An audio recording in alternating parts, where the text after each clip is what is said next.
Vous m'entendez? Oui, ça a l'air. Eh bien, bonjour à toutes et à tous. Merci d'être venus si nombreux à cette table ronde intitulée Réalisation et coaching en travaux entre aides. Je vois que c'est un sujet qui intéresse au vu du nombre et ça me réjouit. Je tiens tout d'abord à remercier U2R, Laurent Jaoui et Dominique Attal pour l'avoir organisé et avoir invité la toute nouvelle association IACT, International Actors Coaches Together, créée l'année dernière à l'initiative d'Élise MacLeod, qui est sur le plateau. Pour vous la présenter en deux mots, l'association IACT représente aujourd'hui une douzaine de coachs internationaux de jeux, de langue, d'accent, de développement de carrière et d'intimité. Elle a trois missions: mieux définir le rôle des coachs et faire connaître la valeur ajoutée de leur travail, défendre et améliorer les conditions techniques, artistiques et déontologiques dans lesquelles ils et elles exercent leur métier, et garantir aux acteurs, actrices, réalisateurs, réalisatrices, producteurs et productrices un professionnalisme et une expérience concrète et qualitative. Donc aujourd'hui, l'époque est au coaching, dans le domaine de l'audiovisuel, là où la vision artistique des réalisateurs et réalisatrices rencontre les défis de la production. Le rôle d'un et d'une coach devient de plus en plus sujet d'intérêt et de discussion. Certains y voient une atteinte à la liberté artistique des réalisateurs et réalisatrices, d'autres sont ravis d'accueillir des collaborateurs qui enrichissent leur travail. Certains y voient une façon de pallier le manque de temps croissant sur les plateaux. Donc, quelle part la réalisateur ou la réalisatrice peut-il accorder au coach? Comment garantir sa signature dans sa direction d'acteur et d'actrice? En tant qu'acteur-actrice, travailler avec un coach a-t-il un impact sur son image? Et comment cela est-il perçu en France? Quel impact cela peut-il avoir dans sa relation ou dans son travail avec un réalisateur et une réalisatrice, etc., etc. Nous allons répondre à toutes ces questions, échanger et ouvrir le débat, faire mieux connaissance, et c'est pour cela que nous sommes là aujourd'hui. Donc je suis ravie d'accueillir à cette table ronde 6 invités au parcours enthousiasmant. Donc je vais vous les présenter parce qu'ils m'ont vraiment enthousiasmé quand j'ai fait toutes mes recherches, et j'avais envie de vous transmettre cela. Donc nous avons autour de la table Laetitia Lido, actrice. Après avoir été remarquée avec l'un des rôles principaux de la série Netflix au succès mondial Fauda, Laetitia, tu enchaînes les tournages en France et à l'étranger, dans une dizaine de langues, et dans des projets audacieux qui t'ont valu 5 prix d'interprétation. Tu navigues entre films d'auteur, séries d'action, des projets dans des gros studios américains, tout en repassant de temps à autre par le théâtre. Tu es attendu en 2024 sur le prochain film de Terrence Malick, dans le film belge La Vierge à l'enfant de Berivan, le film Connemara d'Isilde Le Bosc, et dans les films américains Chief of Station avec Aaron Eckhart et Dirty Angels avec Eva Green de Martin Campbell, le réalisateur des James Bond, Casino Royale et GoldenEye, rien que ça. Tu es actuellement l'un des rôles principaux de la série Apple, Liaison, dont on parle beaucoup, toujours avec Eva Green et Vincent Cassel. Et tu viens de terminer cet été le tournage du film d'action Fatoum avec Florent Emilio Seri, avec le rôle principal féminin aux côtés de Roger Zé. Tu es coaché par Christophe Averland, qui est à tes côtés depuis 2008, et merci beaucoup d'être là avec nous aujourd'hui. James Gérard, acteur international et bilingue. James est présent dans le PAF depuis 1992 et compte plus de 64 productions à son crédit en France et à l'international, et est lauréat de 3 prix de comédie. En 2007, tu reçois le co-prix d'interprétation Jeune Espoir Masculin au Festival TV de Luchon pour Fort comme un homme de Stéphane Justy. En 2018, tu es le prix du meilleur acteur au Festival du film fantastique de Menton avec le rôle principal de Powerless. Un court-métrage de David Sario, 10 prix, 20 sélections au Festival international du film de genre. Et en 2019, le prix du meilleur second rôle au Festival Seriland Bilbao dans The Pet Killer de Thibaut Pinsard. Cette année, on va te découvrir en Simon, un lord anglais dans le dernier long-métrage d'Audiard Emilia Pérez face à Zoé Saldana, et en Tancred, un serment espion dans la 2e saison de Serpent Queen, Start Young Gate, les 2 tournées dans les studios en France. Formé en tant qu'acteur à Londres, New York, Los Angeles et Paris, tu vas pouvoir nous apporter une belle vision du coaching. Christophe Averland, depuis 2007, Christophe coach des acteurs et actrices pour leurs auditions, leur tournage et également leur self-tape dans une multitude de langues comme le français, l'anglais, l'allemand, le suédois, le berbère, le turc, l'hébreu et même le chinois. Et comme les coachs sont tenus au secret, je tairai donc les noms des personnes avec qui tu travailles, excepté Laetitia qui est avec toi.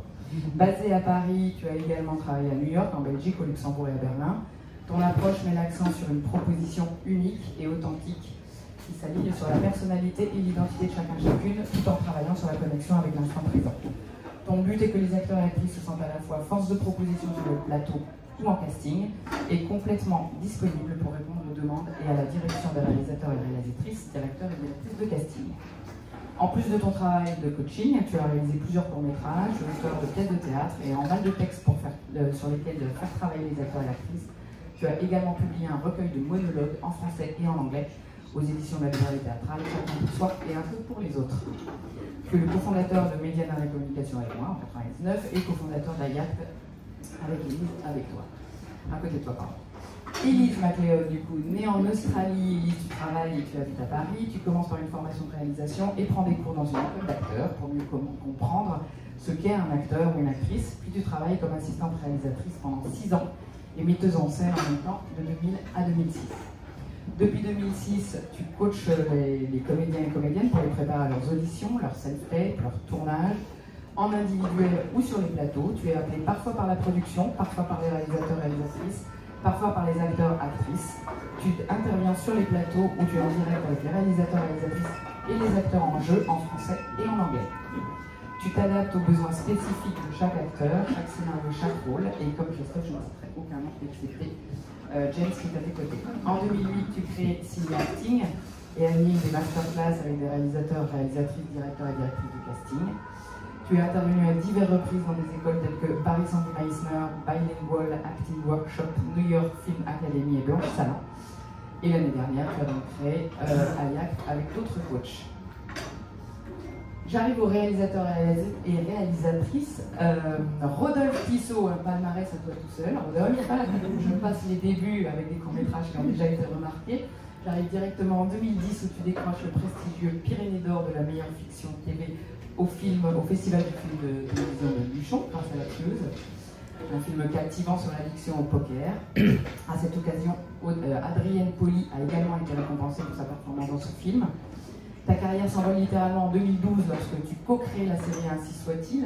Tu en réalises les 4 premiers épisodes. Cette série remporte le prix de la meilleure série française au festival Sérimania et est acclamée par la critique avec plus d'1 million de spectateurs chaque soir. Tu enchaînes avec les saisons 3 et 4 et tu remportes... Ah pardon, 2 et 3. C'est une prémonition. Donc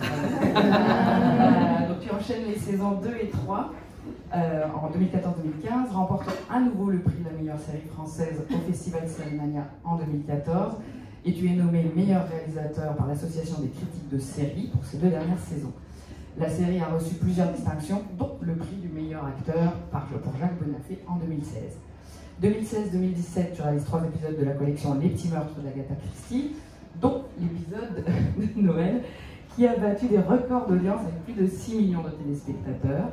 En 2021, tu adaptes avec succès le roman Claire de Marie Larussec pour Arte, dont on va parler, recevant le prix de la meilleure réalisation au Festival de la fiction de La Rochelle, ici même, et le prix du meilleur jeune espoir féminin pour Louisiane Gouverneur. Le film a également réalisé la meilleure audience de l'année pour une fiction unitaire avec près de 3 millions de vues, et il a été honoré par le syndicat de la critique du cinéma avec le prix de la meilleure œuvre de fiction. Enfin, en 2022, tu signes 4 épisodes de la mini-série Ce que Pauline ne vous dit pas pour France 2, et on a pu voir 2 épisodes des Espions de la Terreur jeudi dernier pour M6 en compétition francophone étrangère, donc on croise les doigts. Delphine Lemoine, réalisatrice diplômée de la FEMIS, tu as d'abord travaillé avec de grands réalisateurs et réalisatrices comme Léo Scarax, Cédric Lapiche, Nicole Garcia, Pascal Bonizzer pour ne citer que. Et aujourd'hui, spécialiste de la fiction TV grande chaîne, tu as signé des séries à succès comme Section de recherche, Plus belle la vie, Sous le soleil, Mon vie, Tandem. Ton style s'inspirait directement de la vie des gens, ce qui fait que tes films sont aimés de millions de spectateurs. Le secret de réalisation de ces séries tient au juste dosage entre la proximité et le rêve, permettant aux spectateurs de s'identifier, de s'impliquer dans la vie des personnages et ainsi devenir addict à la série. Ce n'est pas moi qui le dis, c'est la presse. Mais je les crois, alors voilà. Quand on revoit la filmographie, on Tu réitères avec la collection Meurtra, dont tu réalises plusieurs opus à Albi, à Porquerolles, à Mulhouse, en Béarn, à Sarlat, qui explose le compteur de téléspectateurs en 2017 avec 21,9% de part de marché et 900 000 spectateurs en replay. Et Meurtra Albi surtout, qui a fait la meilleure audience de la chaîne de l'année, tout programme confondu. On a l'impression que tout ce que tu réalises se transforme un peu en marée, jusqu'à ce que la mort nous unisse bat les records d'audimat lors des 3 diffusions en 2018, 2020, 2021, tout comme les 2 épisodes de la collection Kill Parfait qui raflent le leadership à leur diffusion en 2021. On attend avec impatience le 20 septembre prochain à 21h sur France 2, L'Impasse, un thriller psychologique. Et parallèlement à tout cela, tu as toujours écrit, et des coécritures sont dans les tuyaux depuis 2018, autant dire qu'on a hâte. Tu fais partie du comité de sélection du festival cette année, donc tu vas donc devoir nous quitter ce matin à 11h15, donc je vais te donner la parole assez rapidement. Voilà, mesdames et messieurs, j'ai fait le tour de ce prestigieux...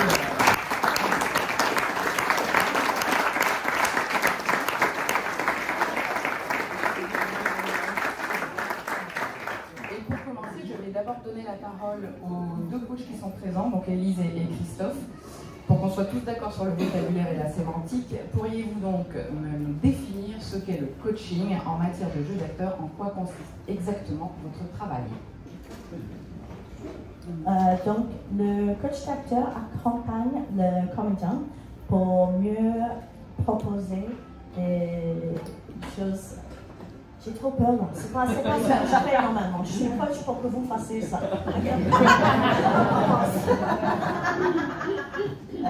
Donc, le coach d'acteur est là vraiment pour accompagner les comédiens, pour vous aider à avoir des propositions plus fortes, plus riches, pour que vous soyez plus souple dans le jeu et que finalement vous pourrez faire un travail encore mieux pour le comédien et sur le tournage. Nous, on est là pour aider les gens à penser autrement et ouvrir l'esprit sur comment tu vois une scène, comment tu analyses un personnage. On travaille le corps, on travaille le voix.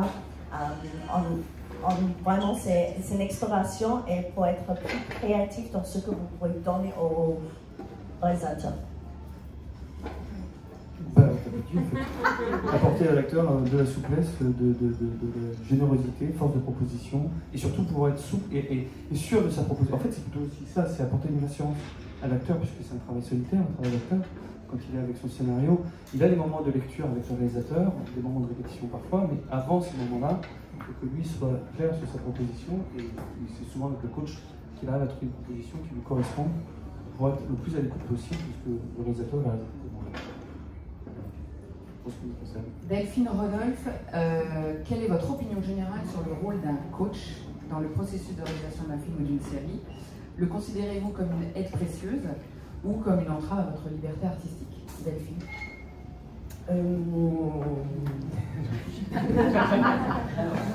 Non, je réfléchis quand même pas à commencer parce qu'en fait, moi je trouve ça très bien que effectivement, le coaching existe, mais il faut juste replacer les choses. C'est-à-dire que pour moi, le coaching, c'est quelque chose qui peut intervenir en amont. Après, ça dépend de chaque comédien. C'est-à-dire qu'il y a des comédiens qui ont besoin d'être coachés, voir quelqu'un qui les aide aussi à répéter simplement, il y a répétiteur et coaching, et des comédiens qui n'en ont absolument pas besoin, qui ont leur façon de travailler, qui n'ont pas besoin de ça. Moi, j'entends tout à fait que les comédiens aient besoin de ça. Par contre, ça se passe avant un tournage, ou ça se passe en parallèle, mais ça ne se passe pas sur un plateau. Sur un plateau, il y a un directeur d'acteur, c'est le réalisateur, la réalisatrice. Par contre, je pense que ça peut être effectivement intéressant en amont ou en parallèle qu'il y ait ce travail, et effectivement, pourquoi pas que les coachs échangent avec les réalisateurs. Ça, je trouve que c'est tout à fait quelque chose qui peut être envisageable pour travailler dans une direction qui est la bonne. Parce qu'effectivement, il ne faut pas. Il y a une direction d'acteur, et cette direction d'acteur, c'est le réalisateur, la réalisatrice qui va l'insuffler sur le tournage, sur les personnages. Donc il ne faut surtout pas que ça aille à l'encontre du travail qu'on va faire ensemble. Par contre, si on veut effectivement travailler ensemble, d'abord, il faut effectivement que ça ne se passe pas sur le plateau, parce qu'il n'y a qu'une place sur le plateau pour moi, pour une direction d'acteur, c'est le réalisateur. Mais par contre, en parallèle, pour certains comédiens, encore une fois, pas tous les comédiens, je pense que certains comédiens ont besoin de ça, c'est pas une honte, il n'y a aucune honte à avoir, chacun travaille comme il l'entend, comme il a besoin. Donc pourquoi pas être coaché, effectivement, et dans ce cas-là, dans la préparation d'un film, parce qu'il y a deux façons de travailler. Deux parties dans le coaching. Il y a le coaching par rapport à un rôle précis, Et il y a, j'imagine, aussi le coaching au quotidien de comédiens qui, en dehors des formations qu'ils peuvent avoir, en dehors des tournages, des pièces de théâtre, etc., ont besoin de travailler. Et c'est important parce que, l'air de rien, entre chaque tournage, un comédien, en fait, il peut travailler tout seul, mais il peut s'amuser avec des camarades de jeu. Mais en fait, si ça peut être intéressant pour lui d'enrichir, de progresser, de se dire j'ai envie d'être coaché plutôt que de m'inscrire à une formation, etc. Je vais avancer dans mon parcours et travailler sur différents personnages, sur différentes émotions, etc. Voilà. Rodolphe. Ça marche. Oui, ça a été très bien dit. Il y a pour 1000 acteurs différents, il y a 1000 manières de travailler. Donc voilà, on voit, il y a des acteurs qui aiment les premières prises, d'autres les dernières. Il y en a qui ont appris tout le scénario 3 mois avant, il y en a qui apprennent leur scène le veille au soir. Il y a des acteurs qui aiment beaucoup discuter de leur personnage et il y en a pas du tout. Donc à partir du moment où il y a 1000 manières, et c'est ce que j'adore en plus moi dans le rapport avec les comédiens, c'est la diversité de leur manière de fonctionner et j'adore m'adapter à ça. Voilà, effectivement, parmi eux, et je le comprends tout à fait, il y a une envie, un besoin de travail, d'être accompagné. Comme aussi ça a été dit, c'est un travail très solitaire et difficile. Comédien, on passe beaucoup de casting, il faut les préparer. On se retrouve peut-être avec plusieurs projets en même temps, peut-être du théâtre, un film en même temps. On tourne dans le désordre, ça a l'air comme ça, mais voilà, à un moment, il faut aussi pouvoir se dire ce qu'on tourne demain, oui, quels sont les enjeux, tout ça. Donc c'est à nous de le faire, réalisateur sur le plateau, mais voilà, les temps aussi sont courts. Moi, en fait, je connais des comédiens qui travaillent avec des coachs, mais en fait, des fois, je l'apprends même après le tournage, en fait. Donc c'est quelque chose qu'ils font en parallèle dans leur préparation, parce que c'est leur manière de se préparer.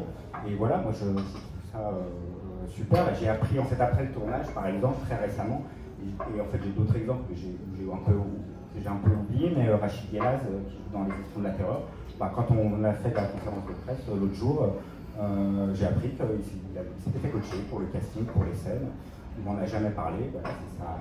Et si à un moment il a envie de m'en parler, si à un moment il me dit écoute, tu sais, je travaille avec un coach, j'aimerais bien que tu lui parles un moment, 1 heure, pour lui expliquer quelques trucs, je le ferai volontiers si c'est la demande.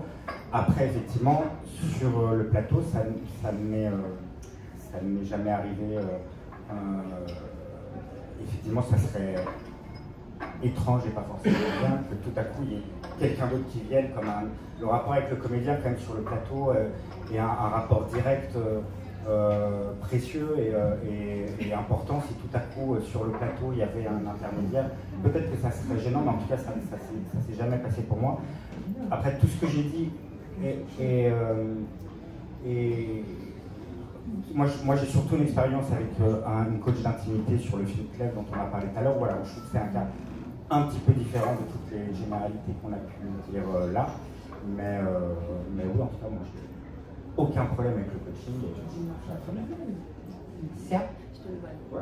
Voilà, je me permets parce que c'est hyper intéressant d'avoir vos retours, on les a très souvent en tant que comédien, mais ce qui se passe c'est qu'il y a une confusion assez étonnante et très grande du rôle en fait de coach sur un plateau et qui se passe à l'étranger, très bien, parce que tout simplement les rôles sont définis et à aucun moment le rôle du réalisateur n'est remis en question parce que le coach n'a rien à faire à côté du réal pour dire quoi que ce soit, parce que c'est pas ça en fait, un coach de plateau. Un coach de plateau, c'est un comédien qui peut en avoir besoin et qui va très discrètement en général avoir un petit retour de son coach, mais non pas sur la direction d'acteur, parce que la direction d'acteur, comme Delphine l'a très bien dit, c'est seulement le travail du réalisateur, alors que le travail du coach va être là pour mettre à l'aise le comédien, pour qu'il soit le plus près possible à répondre à toutes les demandes du réalisateur, qui peut à un moment lui demander de tester une scène dans une direction, et puis en fait de partir complètement ailleurs. Mais à aucun moment il faudrait justement, là, sur le film que j'ai fait pendant 2 mois, il y avait un coach. Ça a été dur de trouver sa place parce que justement en France les choses sont pas assez définies et là où ça posait aucun problème, c'est quand en arrière-plan les comédiens allaient discuter avec le coach, le réalisateur à aucun moment ne doit être perturbé par ça, sinon c'est contre-productif Mais si le comédien revient d'une mini-discussion où le coach a vu le combo, a vu le retour et a dit alors là, si tu peux en faire un tout petit peu moins ou placer ta voix un tout petit peu mieux, le comédien revient sûr de lui, prêt à entendre la proposition du réalisateur, personne n'a été perturbé. Là où ça ne marche pas, c'est quand les rôles n'ont pas été définis en amont, qu'il n'y a pas eu de discussion entre le coach et le réalisateur, et que le réalisateur, à juste titre, peut se sentir mal à l'aise, parce que d'un coup, les rôles ne sont plus clairs. Et c'est normal en fait. Un réalisateur, il amène son univers, sa direction, et la direction d'acteur est difficile, c'est vraiment un art aussi, donc ça ne doit pas être perturbé. Donc c'est aussi de la responsabilité du comédien, de dire aussi à son coach, en fait non, aujourd'hui malheureusement, c'est encore à nous de le faire. Il faudrait que les choses soient plus claires pour que, comme aux États-Unis, le coach ait sa place et son combo, donc son retour vidéo. Mais il faut lui donner ça. Il faut que le réalisateur soit dans un autre espace et les comédiens, quand ils ont besoin de leur coach, viennent dans cet espace. Alors, pardon, je suis obligé d'intervenir parce que j'ai beaucoup de mal à entendre. Autant, comme je l'ai dit au début, le coaching, je le comprends parfaitement en dehors du plateau, mais sur le plateau, alors, j'ai jamais eu le cas de figure, donc j'ai jamais été confronté à ça, mais je le vibrais effectivement très mal. Parce qu'en fait, à un moment donné, ce travail, que vous fassiez un travail d'un coach, je trouve ça formidable. On est d'accord là-dessus. Mais qu'à un moment donné, sur le plateau, il y a une direction, et tout ce que tu dis sur il faut un peu plus comme ci, un peu plus comme ça, c'est à nous de le ressentir, c'est à nous de vous dire à ce moment-là comment nous on le sent par rapport à l'intention, par rapport à la séquence, par rapport. C'est pas les choses. Je vais passer le coup. Alors c'est quoi la différence entre J'entends très très bien, évidemment, c'est à vous de dire, mais enfin moi ça m'est quand même arrivé à des moments où malheureusement vous êtes dans des rythmes de tournage où même si vous voulez, vous n'avez pas toujours le temps. Après là on peut parler des rôles principaux, mais des rôles secondaires qui ont 3 jours de tournage, il y a parfois un peu moins d'intention qui leur sont portées. Moi j'ai eu des acteurs qui entre 2 prises m'appellent. Parce qu'il y a un truc qui les rassure pas, parce qu'ils ont dit oh là là, j'ai raté cette scène, le réalisateur il n'a pu me voir, il m'aime pas, etc. Et moi je suis là derrière, je dis mais tu as tout détendre, tout va bien, le réalisateur t'aime bien. Enfin, il y a une inconfort. C'est terrible ce que j'entends, c'est terrible. Mais oui, mais en fait, bien sûr, mais ça, enfin, je ne dis pas que ça existe. Mais c'est ça qui existe, c'est ça qui est étonnant. Mais ça arrive beaucoup plus souvent que vous ne le croyez en fait. Et c'est bien là où nous, c'est pour ça que d'ailleurs, quand on a discuté avec Q2R, je me suis dit, mais il y a quand même un bug, mais l'existence des coachs. Nous, on fait le travail de l'ombre. On fait un travail de l'ombre absolu. Et donc, vous n'êtes pas au courant de notre existence. Et que quelquefois, dans les loges, les acteurs nous appellent et vous ne saurez jamais. Mais ça, pourquoi pas? Ça c'est oui, mais en fait, quand ils nous appellent, c'est pas pour la direction d'acteur, c'est pour être rassuré. En fait. Je peux juste intervenir aussi, parce que comme on dit tout à l'heure, les réalisateurs, il y a autant de façons de réaliser qu'il y a de façons que des comédiens travaillent. Donc, du coup, il n'y a pas tous les réalisateurs ont besoin d'un coach sur un plateau, mais il y en a qui en ont besoin. Et donc, du coup, c'est pareil. Et quand ils ont besoin, moi, j'ai eu un cas récemment qui est un peu mon rêve. C'est déjà parce que c'est un projet français et c'est très rare d'être invité. J'ai coaché un comédien principal à la demande de le réalisateur, qui est un bon réalisateur qui savait que ce film avait besoin de coach, avec le prod qui me payait. Nous, on a parlé pendant longtemps avant le tournage. Après, j'ai coaché le comédien. Beaucoup des fois, s'il y a des trucs où je ne savais pas tout, on revient, on lui montre des choses, on parle avec lui. C'est un vrai partenariat, finalement. Après, le comédien, bien sûr, voulait que je sois sur le tournage. Moi, j'ai parlé avec le réalisateur et j'ai senti que lui, il n'avait pas besoin de moi sur le tournage. Donc, en fait, il faut que nous, notre boulot aussi, c'est ça fait partie d'un bon coach, c'est d'avoir l'intelligence émotionnelle de savoir avec qui et à quel moment on intervient. C'est vrai qu'il y a chaque expérience est différente. Il y a des réalisateurs, bon, c'est vrai que là je parle exactement de mon point de vue et pour moi c'est inconcevable dans ma façon de travailler. Maintenant je peux entendre que dans certains cas, effectivement, il peut arriver que des réalisateurs, ou simplement je pense justement, j'étais en train de penser à un cas d'une série là, qui est en compétition, où les réalisateurs, il y a 2 réalisateurs, il y a une réalisatrice et un réalisateur, et qui me racontaient, en fait, généralement vous avez travaillé ensemble, parce que chaque fois c'est différent aussi, et elle me disait, en fait, moi je m'occupais de toute la partie direction d'acteur, et lui plus de la partie technique, artistique, voilà. Et donc dans ce cas-là, je peux entendre que dans certains cas, pour certains réalisateurs, et puis j'entends aussi souvent certains comédiens qui se plaignent de ne pas diriger, bien sûr qu'il y a plein de cas différents. Alors, moi, dans ma conception de la réalisation, Et du travail avec les comédiens, je ne peux pas le concevoir. Je trouve ça très bien le travail que vous faites, mais en tout cas, pas sur mon plateau avec mes comédiens. Mais après, j'entends que En parallèle, oui. Mais en se parlant, oui. Il ne faut pas mentir qu'il y a des réalisateurs qui adorent l'image et qui sont techniques, et pour eux, le côté de réalisation d'acteur n'est pas autant de passion. Donc, heureusement, on existe pour ces cas de figure. Mais aussi, il y a deux choses différentes là, parce que on parle tous de deux choses différentes avec les mêmes mots. Donc, il y a une petite erreur, c'est-à-dire qu'en fait, à aucun moment, c'est la direction d'acteur. Ah oui, non, justement, en fait, pourquoi c'est un problème en France? Parce que, justement, et c'est à juste titre, je comprends, je veux dire, toi, tu as l'air de super bien, je pense, gérer la direction d'acteur, sinon tu ne l'aimerais pas autant. Et des gens qui, d'une part, ne l'aiment pas, mais même s'ils ne l'aiment pas, le coach n'est pas là pour faire de la direction d'acteur. Et si on tombe sur un réalisateur qui ne sait pas faire de direction d'acteur, selon moi, le coach qui va être là ne va pas venir remplacer le manque de direction d'acteur. C'est autre chose, c'est-à-dire qu'en fait, c'est répondre à un besoin, tout le monde n'en a pas besoin. Mais pour moi, c'est comme un danseur. On ne va pas demander à un danseur d'arriver et de ne pas avoir travaillé en amont et bam, de savoir la chorégraphie. Ça n'existe pas. Un chanteur non plus. Et n'importe quoi, un jongleur non plus. Mais un acteur, oui. Un acteur, il arrive et il faut que tu sois prêt. Non. Et c'est ça, c'est en ça que j'essaie de faire comprendre dans ce que je voudrais dire que c'est pas jamais et si c'est des directions d'acteurs, il faut recadrer le coach, il n'est pas à sa place. Je suis d'accord là-dessus. James. Justement, il faut définir les choses. On manque de définition, de place et de mots. Est-ce que Laetitia, même pour moi, je respecte le rôle du coach, je respecte absolument le rôle du réalisateur. En effet, je vois ça comme un travail en amont. Et c'est peut-être pas pour tous les comédiens. Peut-être pas. Je prends. Moi, j'estime que j'en ai besoin, mais c'est plus niveau technique. Ça peut être une langue, ça peut être un accent, ça peut être quelque chose de physique. Je me rappelle pour le truc des super-héros, c'était même carrément physique. Mais moi, et je sais également, lorsqu'il y a beaucoup de pression sur le plateau, parfois les réalisateurs n'ont pas toujours les moyens d'être encouragés à une proposition. Mais ma question, bizarrement, j'ai cru que ce serait pour les coachs, c'est plus pour toi, Laetitia, pour voir si j'ai compris. Tu veux dire qu'il y a un coach sur le plateau, tu termines une scène.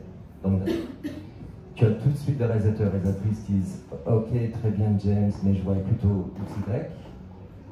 C'est ça? Donc, notre proposition, une nouvelle proposition de direction, c'est bien cela qui arrive à ce moment-là? C'est bien cela? C'est pas ma question. Et puis le coach arrive. Non. À quel moment le coach sur le plateau, il donne une indication par rapport au jeu que tu viens de faire, c'est ça que j'ai du mal à comprendre, à savoir. Je vais dire un truc après. Je vais laisser les coachs répondre. Alors, donc, s'il y a une nouvelle direction qui est donnée par le réalisateur, c'est une direction d'acteur. Selon moi, tu dois juste la donner. Donc tu viens, voilà, on tourne, voilà. Simplement, si à un moment tu as l'impression qu'il y a quelque chose que le réalisateur parce qu'il n'a pas le temps ou quoi que ce soit, et que tu te sens... En fait, c'est souvent ce que dit Christophe, on a besoin d'être rassuré parce que d'un coup, il y a quelque chose qui ne va pas, on s'en est pas rendu compte. Et on dit, allez, prise suivante, et en fait, on n'a pas vu qu'il y avait quelque chose, tu te sens mal, et tu as besoin juste d'avoir, en fait, c'est un peu comme une sorte de doudou, quoi. Tu vas, c'est un peu ça. Et d'un coup, le réalisateur, lui, il n'a pas le temps, en fait, parce qu'il a plein de choses à faire. Et puis toi, peut-être qu'à ce moment-là, tu n'as pas envie d'aller embêter le réalisateur en disant « Je me sens pas bien, j'ai l'impression que j'ai raté ma scène. » Par contre, tu peux aller voir ton coach 2 secondes et lui dire « Qu'est-ce qui s'est passé? Ça va pas? Ok, c'est juste. » Et en fait, il n'a pas à venir prendre de l'espace. Moi, ce qui est important, c'est qu'il ne faut pas croire que ça va prendre de l'espace. Il faut que ce soit de l'huile pour que les rouages aillent mieux dans le sens du réel. Parce que sinon, c'est contre-productif. Par contre, Élise, toi qui as déjà été sur le plateau, je veux juste te dire qu'il n'est pas normal que le réalisateur n'ait pas le temps de... Oui, mais c'est classique. Il y a aussi, pour moi aussi, le coach est là pour aider le comédien d'être dans une mise en état. C'est-à-dire pour aider ce moment de préparation que, idéalement, on peut faire toute seule, mais on ne peut pas toujours faire toute seule. Donc, le soutien de coach, c'est une mise en état. C'est comme un mini-échauffement, parce qu'on a un langage qui va vite. Donc, c'est pas pour qu'elle dise ça c'était bien, ça c'était bien. J'ai jamais dit, quand j'étais sur le plateau, à un comédien ou un réalisateur, ah oui, c'est bien surprise. Ça, c'est pas mon rôle. J'ai pas le droit de dire ça. Ou il faut essayer dans cette direction-là ou cette direction-là. Et souvent, moi, quand je suis dans cette position-là, je demande le réalisateur, qu'est-ce que tu as besoin de moi? Et du coup, des fois, ils vont dire, oh, écoute, j'arrive pas à le faire ça. Je dis, ok, parce que je connais, parce qu'on a préparé, parce que souvent c'est des gens avec qui tu travailles pendant des années. Nous, on a ce truc-là avec eux, parce que c'est selon le but de la vie. Oui, ce qu'il faut entendre, c'est qu'entre le coach et l'acteur ou l'actrice, enfin, il y a une complicité, il y a un langage qui s'est créé. C'est rare qu'on ait quand on devient coach d'acteur, nous ça fait 15 ans qu'on travaille ensemble, qu'on ne compte même plus. À un moment donné, peut-être même il suffit que je regarde, je ne sais pas, même en lecture, déjà on définit les choses, et il y a juste, là t'es pas aligné, boum, elle comprend, et le mot aligné fait qu'à un moment donné, l'acteur va comprendre ce que moi je lui dis à ce moment-là et à quoi ça correspond, et le réalisateur jamais pourra trouver ce vocabulaire. C'est un vocabulaire qu'on a créé, et en une fraction de seconde, l'acteur, se rassure, sait où doit être, et peut entendre la direction de l'acteur, du réalisateur, parce qu'il est plus en inquiétude. Et c'est vrai que ce que tu dis, entre deux scènes, on passe d'une scène à l'autre, et il suffit que l'acteur ou l'actrice ait senti ou ait la sensation d'avoir raté sa scène, et après il n'est plus en condition sur la scène d'après. Il n'est plus dans des bonnes conditions pour la scène d'après. Après, moi, je sais qu'au niveau choix, quand les prods et le réalisateur m'appellent, moi, parce que je sais l'importance de la place de réalisateur, donc je ne vais pas être là pour tout le tournage. Et souvent, on parle, est-ce que c'est nécessaire, comme je vous avais cité tout à l'heure, et si c'est nécessaire, on choisit quelles sont les scènes. Donc, du coup, il faut trouver la complicité, et c'est ça, moi, je pense, on est là, ici, aujourd'hui, pour trouver justement cette même complicité entre coach et réalisateur. Et dès qu'on a ça, nous, on est là juste pour vous aider à améliorer votre travail et soutenir le mot accompagnant est très important. On accompagne le comédien. Alors, si on imagine travailler ensemble, à quel moment et comment, et est-ce que ce serait audible, je ne sais pas pour les réalisateurs et réalisatrices, on a fait Delphine, est-ce que ça veut dire que les acteurs viennent vous voir pour vous dire qu'eux auraient besoin d'un coach avant de travailler parce qu'il n'y a pas assez de temps de répète ou de travail ensemble, ou à quel moment il y a qui c'est l'acteur qui a besoin ou pas. Ouais. Je pense que ça peut venir des deux sens. C'est quelque chose dont on n'a pas parlé dans tout ce qu'on s'est dit, c'est qu'on a un problème de temps, de place, de moyens sur un plateau. Dans un monde idéal, avec des gros budgets, des gros décors, tout le monde pourrait avoir son assistant. Moi, quand je tourne, des fois, ma script, elle aimerait bien avoir une assistante aussi. On manque d'un électro, on manque d'un machino, on manque de place. Moi aussi, des fois, j'aimerais bien avoir mon doudou qui vient me dire ça va, t'es bien. Donc on fait au mieux. Moi, quand j'ai des... Donc, je ne parle pas de coach d'acteur purement sur l'acting, mais donc que ce soit coach d'intimité sur club ou des coachs...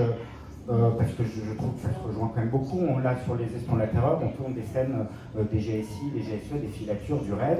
Donc, on a quelqu'un, un type super, qui vient du RAID, qui conseille les comédiens, donc pour le coup, sur des choses assez particulières, qui est l'arrestation, c'est comme ça que tu l'as fait, le ton, c'est comme ça. Et je dirais qu'après, au final, pourquoi pas un acteur dit ça t'embête si mon coach vient sur le tournage? Non, ça m'embête pas. Après, si la production vient de dire le coach il faut le payer et du coup tu ne pourras pas avoir si je dois payer le coach, voilà. Là ça devient aussi, c'est quand même un problème dont on n'a pas parlé et qui peut se poser. Pareil, quand Laetitia disait c'est bien que le coach et son combo au loin, tout ça, c'est quand même quelque chose de lourd forcément à mettre en place, donc pourquoi pas, mais enfin c'est pas... voilà. Après, sur le plateau, voilà, moi quand j'ai des coachs, des intervenants, donc c'est moi qui, selon la place qu'on a, qui dit viens, coach viens sur le combo, regarde, tout ça, ton avis m'intéresse, ou sinon il regarde de loin et après il vient me faire une réflexion. Donc si ça se passe comme ça, c'est-à-dire que le comédien dit là j'aimerais bien que, ou que le réalisateur dise ah ben là j'aimerais bien que le coach vienne voir, c'est super, moi ça s'est toujours passé comme ça. Si ça devient quelque chose, je dirais un peu d'imposer, d'obliger, tout ça, ça devient un petit peu plus problématique, et même voilà, aussi pour des questions de place et de moyens, tout simplement. Rodolphe, parce que là tu parles, quand tu parles de coaching, des expériences que tu as eues, c'est plus du coaching, du conseil technique. Là, moi, ça va sur le jeu, hein. C'est plus oui, je suis tout à fait d'accord, mais ça, moi, on en a besoin sur plein de trucs vraiment précis. C'est pas que tu mets ta main, c'est aussi c'est comme ça, il doit parler comme ça. Mais complètement, mais ça on est d'accord par rapport aux flics, par rapport c'est très bons exemples, ça c'est évidemment indispensable. Là on parle vraiment, moi j'étais plus sur le mode, sur les émotions. Et les émotions, c'est là où c'est délicat. C'est là où là je me dis, j'ai du mal à accepter l'idée que, encore une fois, sur le plateau, Alors, en plus là, on est vraiment sur le débat sur le plateau. Est-ce qu'il faut un coach ou pas sur le plateau? Et c'est pas d'ailleurs c'est pas forcément une nécessité, effectivement. C'est pas une nécessité absolue. J'avais l'impression que d'un seul coup, le débat devenait. Pas du tout. On va essayer de faire Non, c'est pas du tout ça. Est-ce que si à un moment donné l'acteur le demande, est-ce que ça peut être envisageable? Et est-ce que ça peut être audible par rapport à un réalisateur? Parce qu'en fait, aujourd'hui en France, et on parle de la France, et peut-être que dans d'autres pays, il y a ce problème-là aussi, on ne l'a pas dans les pays anglo-saxons. En France, nous, on l'a entendu, quand un acteur prend un coach, c'est parce que c'est pas un bon acteur. On a entendu ça. On a entendu même des agents dire à leur acteur, ah bon, tu prends un coach, mais t'es pas bon en fait. Donc il y a cette et beaucoup d'acteurs se disent, je vais pas prendre un coach parce que c'est bon, j'ai fait 4 ans de conservatoire, j'ai fait 10 ans d'expérience. Et que nous, on a envie aussi de remettre. Et puis il y a plein d'acteurs qui prennent des coachs. Enfin, je veux dire, tous les acteurs américains sont coachés. Personne ne va dire que les acteurs américains sont des mauvais acteurs. Donc c'est aussi remettre, c'était un peu cette discussion-là, et que ça puisse être discuté en complicité et non plus en secret du réalisateur. Et à partir du moment où nous, on arrivera à la discussion, et peut-être qu'après 10 jours de tournage, le réalisateur lui demande, une scène super compliquée, j'ai 3 heures pour la tourner, apparemment je devrais en avoir 6. Est-ce que tu peux venir? Parce que ça peut être bien que ce soit en renfort, ce serait idéal que ça puisse arriver. On a vu, vous connaissez tous et toutes cette situation, vous avez une journée de tournage et la dernière scène, vous avez 2 heures pour la tourner, et c'est un interrogatoire, c'est un moment de craquage ou je ne sais pas quoi, et finalement, à cause des questions de temps et de timing, il n'y a plus qu'une demi-heure pour la tourner. Et ça vous arrive à toutes et à tous. Et qu'à ce moment-là, si l'acteur, lui, il n'est pas prêt, et s'il n'a pas eu une espèce de répétition avant, ne serait-ce qu'une italienne, avec quelqu'un de confiance, il n'arrive pas confiant sur la scène, et le réalisateur dit, je suis désolé, on n'a qu'une demi-heure. Donc pleure, au final. et là non mais c'est ça qui arrive, en fait, là, on est dans ce concret-là, en fait. C'est souvent la meilleure scène de la journée, au final, parce qu'il y a une tension. En fait, on va tourner toutes les scènes en 3 heures. On devait tourner toutes les scènes en 3 heures. Non, mais c'est assez rare quand même que les coachs de jeu soient sur les plateaux et que ce n'est absolument pas de les mettre de façon obligatoire pour tout le monde. Ça n'aurait aucun sens en fait. Non, mais à la base, c'est aussi le rôle du coach et aussi de mettre tout le travail en amont, de mettre le comédien en condition de dire ça va être dur, je ne serai pas là. Peut-être que la scène de fin, il n'y aura plus qu'une demi-heure, que 2 heures. Donc, sans évidemment être là serait encore mieux, mais peut-être on ne peut pas. Voilà, des questions, comme je dis, de place, de moyens, puis de rapports compliqués. Donc, il y a aussi plein de moyens de préparer l'acteur au fait que, comme un entraîneur au tennis, voilà. Et ben, le jour où il fait son match à Roland-Garros, l'entraîneur il n'est pas là, il n'a pas le droit de communiquer avec son joueur, il est dans les gradins, des fois il lui fait des signes, mais je crois que c'est quand même interdit, non? Ils n'ont pas le droit de se parler. Donc c'est voilà, il y a aussi, il n'y a pas tout ou rien, il y a mettre l'acteur en condition, le faire répéter avant, lui avoir parlé des scènes avant, que lui dire le jour du tournage, voilà, je ne serai pas là, ou alors peut-être je serai là, mais j'aurai pas vraiment accès au plateau, donc voilà, il y a 1000 moyens de se faire aider sans forcément officialiser quelque chose de... En fait, on est là pour communiquer sur notre métier parce qu'officialiser, on ne veut pas s'imposer, ça ne nous intéresse pas du tout, c'est justement parce qu'il y a beaucoup de réalisateurs. Et quand tu dis préparer le comédien, c'est vrai, moi quand j'ai un comédien, je regarde tout le temps de travail avec eux, on va dire, ok, ça c'est une scène-là, je vais, en plus j'ai été assistant réalisatrice dans 6 ans, donc je peux analyser pour eux un peu la situation, et je dis, là, fais attention, là il faut que ça va être dur, là du coup, pense bien à cette préparation émotionnelle qu'on a fait, peut-être le réalisateur va aller comme ça, toi tu penses que tu vas pleurer, mais il va dire d'autres choses, tu as pris l'habitude de pleurer, donc c'est pas une bonne habitude. En fait, quand on parle de nous, le souplesse c'est hyper important, parce qu'on n'a pas notre vision. Et même si on parle avec vous, parce que ça m'est arrivé d'avoir les réalisateurs avec qui je parle, je ne suis pas dans leur tête, donc je peux me tromper. Donc du coup, je garde une manœuvre et aussi sur le tournage, tu changes d'avis. Tu as une vision avant et c'est pas du tout pareil sur le tournage. Donc nous, notre boulot, c'est vraiment de vous aider le comédien de sentir 100% prêt pour pouvoir bouger et D'agilité, quoi. D'être quelqu'un de souple, pas pour les choix, même si on n'est pas d'accord avec soit le coach, soit la recette, qu'importe, on est capable, sous la pression, de changer de direction en respectant certains choix.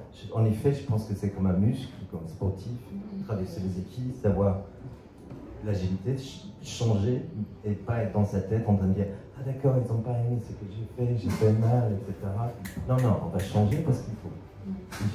Mon travail sur le. Je peux citer, j'adorais. Le Southern Queen, c'était ça. C'était ah oui, maintenant c'est très bien, j'aime ce que tu as fait. Et si tu faisais autre chose? Et si tu étais. Et on n'était pas dans un cadre de sécurité, qui était vraiment le cas.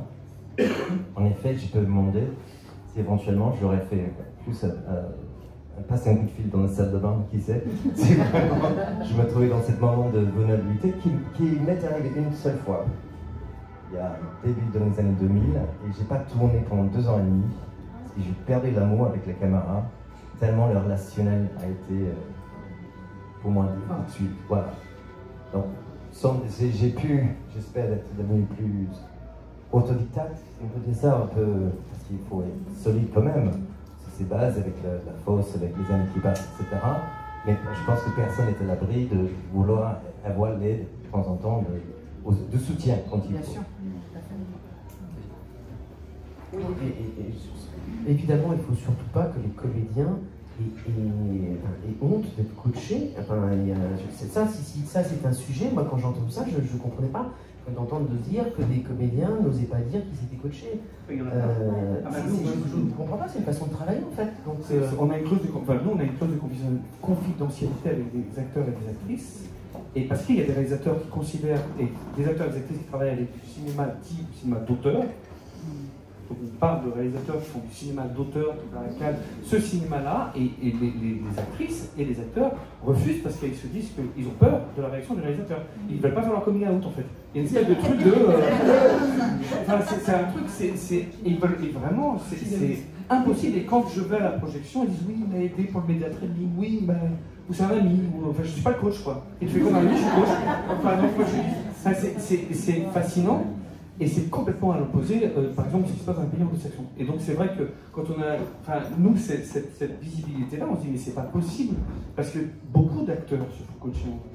Et donc il faut résoudre ça parce que c'est complètement dommage. C'est complètement dommage. C'est complètement dommage qu'on travaille pas avec les acteurs. Un comédien de dire qu'il était coaché, mais je ne sais pas pourquoi en fait, parce que je l'entends très bien. Bien sûr, mais comme le temps de tournage, et là on revient sur aussi les coûts de production, le temps de tournage étant tellement court. Je veux dire, aujourd'hui on tourne un film, un militaire, vous tournez en quoi? 20 jours, 25 jours? 21 jours. Voilà, 21 jours à militaire. Alors qu'avant, il y avait 6 semaines de tournage, il y a 20 ans. Enfin, je veux dire, le temps de tournage a tellement réduit. Sauf que le process de création du personnage, de la rencontre entre l'acteur et le personnage, lui, c'est un temps incompressible, c'est un temps de créativité. C'est un temps de création. Il a le scénario définitif 1 semaine avant le début du tournage. Pas toujours, mais souvent malheureusement. Souvent. La version définitive, c'est 1 semaine avant le tournage. Donc on demande à l'acteur, en 1 semaine, de processer sa scène, ses scènes, pour être au plus mieux, pardon pour l'expression, en 1 semaine et tout seul. Et donc, ça s'impacte sur lui. Et plus, là, on parle aussi de budget, mais c'est sur le budget de l'acteur, puisque l'acteur ne peut pas aller voir la production, parce que la production, il dit, bah, c'est bon, t'es acteur, c'est ton métier. Voilà. Mais le problème, c'est que le métier d'un acteur, ça demande un temps de travail. Je veux dire, au théâtre, il y a 3 mois de répétition. Avant, il y avait 6 semaines ou 8 semaines de tournage. Et aujourd'hui, on dit, bah, tu devrais être capable de faire. C'est pas des techniciens, c'est des artistes. On est tellement d'accord là-dessus. Ben ce manque de travail, ce manque de travail avec nos comédiens, ce manque de réflexion, on nous laisse plus le temps de réfléchir. On n'a plus de temps sur le travail avec les comédiens, bien évidemment en premier, mais aussi sur le reste. Il n'y a plus de temps à la réflexion. Et ça, c'est très frustrant. Et effectivement, avec le travail avec les comédiens, parce qu'on a besoin de temps, moi j'adore parler avec mes comédiens qui remettent des fois en cause certaines choses, qui se posent plein de questions, selon les comédiens effectivement, mais certains. Et là, tu sens, parce qu'on n'a pas ce temps-là, tu sens l'équipe, tu sens la production qui n'a. Oui, et en même temps, le travail que tu es en train de faire est passionnant parce que c'est là où les choses se construisent, c'est là où tu rentres dans le détail, etc. Mais on n'a pas ce temps-là. Et c'est vrai que c'est dommage. Voilà, c'est comme ça. Et c'est pour ça que les acteurs prennent des coachs. Et c'est pour ça que les acteurs prennent des coachs. Parce qu'ils ont bien compris que quand ils ont une journée pour tourner 3 scènes et qu'en plus ils arrivent au 10e jour de tournage et que tout le monde se connaît, tout le monde se connaît, et eux ils arrivent comme un cheveu sur la soupe, et à 7h30, écoute, tu vas lui rouler une pelle, puis après tu la tues, et puis après, le soir même, c'est le début de la scène, donc souviens-toi, c'est là où tu as fait ton.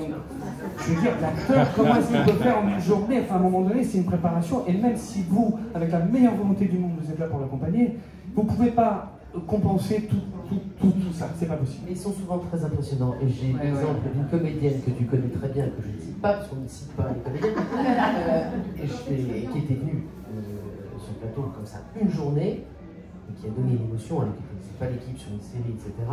Et elle était impressionnante, tu sais de qui je parle. Et c'est un gain de temps. Parce qu'elle a travaillé, évidemment. Oui. Et je voulais juste rebondir là-dessus sur le fait que moi j'ai des amis qui sont coachés, que donc je ne citerai pas, parce qu'en fait il y a un mythe total en France qui est qu'en fait l'acteur est né, il naît prêt.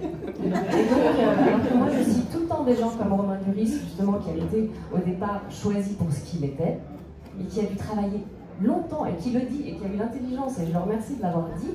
Derrière, il n'aurait pas continué sa carrière s'il n'avait pas travaillé pour élargir son panel. Donc on ne naît pas comme ça star en fait. On travaille, c'est énormément de travail. Et je voulais juste dire que deux mini-trucs, c'est que d'une part, nous, en fait, on change de réalisateur en permanence et qu'on a souvent...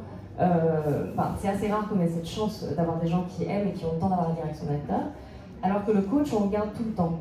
Et ce qui fait qu'en fait, il sait sur quel bouton appuyer. Moi, par exemple, il va me dire...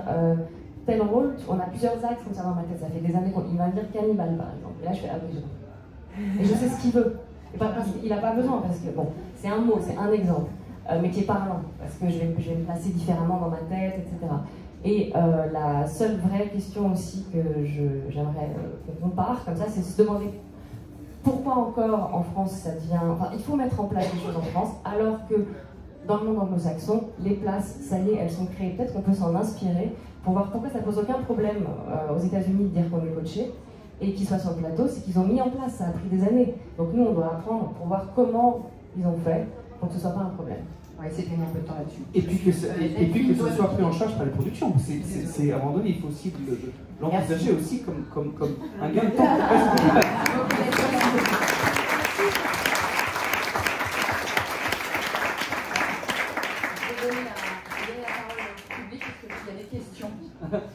Ou des remarques, enfin des... C'était pas une question, c'était un retour. C'est juste un retour d'expérience, et pour dire que ça dépend vraiment du type de production.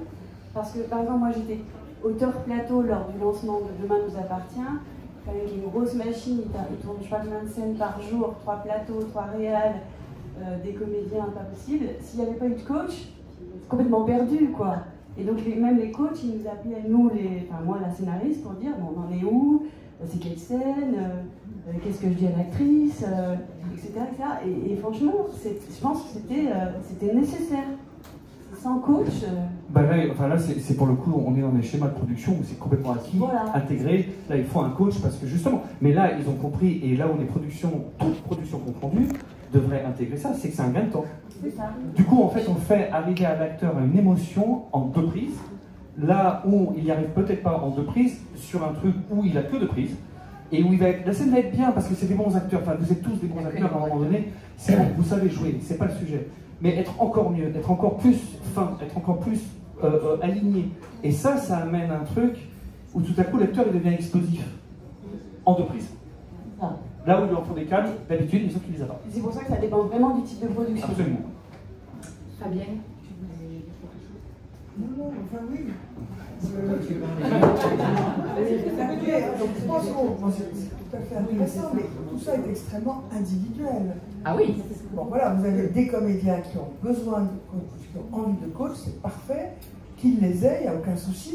Si un metteur en scène, et Rodolphe a été très concret sur la façon dont les choses se passent, a besoin à un moment d'une aide, moi ça m'est arrivé d'engager une coach pour une comédienne qui était fragile sur plein de plans. Voilà, on considérait avec la metteuse en scène que c'était essentiel de la faire travailler en amont, on l'a fait. Donc je pense qu'on a un débat général sur des cas individuels. Alors après, le respect du coach par rapport aux productions, là aussi. Bon, moi ce sur quoi je veux intervenir, c'est on n'a pas le temps. sachez que vous l'aurez de moins en moins de temps. Moi, j'ai parlé avec Rotem Shamir en Israël, les stylistes israéliennes qui sont connues dans le monde entier de 45 minutes, je veux bien croire que c'est 45 et pas 52, 5 jours et demi. Entre 5 et 7 jours. Voilà. Et nous, maintenant, nous manquons tellement d'argent, je vous le dis, hein, qu'on va chercher les nord de l'Europe, là, parce qu'ils n'ont pas un rond, les Belges, parce qu'ils n'ont pas un rond, et les Israéliens, parce qu'ils n'ont pas un rond. Donc, ce discours qui consiste à dire c'est difficile pour un comédien de venir un jour sur un plateau faire une scène, qui change de métier. C'est son métier. Rotem Shamir, c'est mon réalisateur. Oui, je sais. Donc du coup, je vais t'expliquer pourquoi on est prêt en 5 jours et en 7 jours. Oui. Parce que moi, j'ai travaillé 20 jours avant. Et donc j'arrive. Pourquoi pas? Et j'ai non, mais justement, mais dans le même sens, je vais dans l'autre sens, en disant que ce serait l'idéal, c'est que comme on n'a que 7 jours, si en fait on avait notre coach à côté, ce serait encore mieux. Pas forcément à côté. Ou à côté ou derrière. Et pourquoi pas à côté? Parce qu'il faut aussi des actes. C'est pas. En fait, en France, c'est grave d'avoir le coach à côté. En fait, ça peut devenir pas grave. Ça peut devenir cool. En fait, d'avoir le coach à côté. C'est cool. Au fond, il y avait le débat est ouvert. Ça ouvre le débat. Je suscite question. Alors, moi j'avais envie d'évoquer deux choses. Moi j'ai eu du chômage, je suis directrice de casting. Et voilà, ça m'arrive souvent que des comédiens viennent à un casting pour un rôle vraiment important et ils m'expliquent qu'ils se sont fait coacher.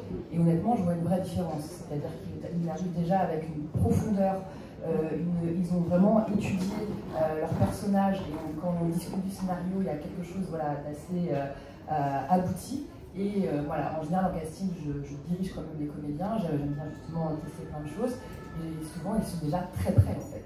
Il y a presque plus rien à faire. Et surtout, la grande partie intéressante dans le coaching, c'est qu'ils arrivent au casting serein.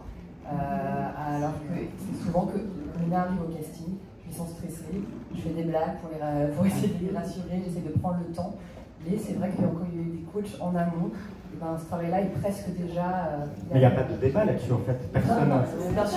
Personne pense que les comédiens ne devraient pas se préparer avant à des castings ou à leur rôle avec des coachs. Appuyer aussi le fait de cette nécessité-là.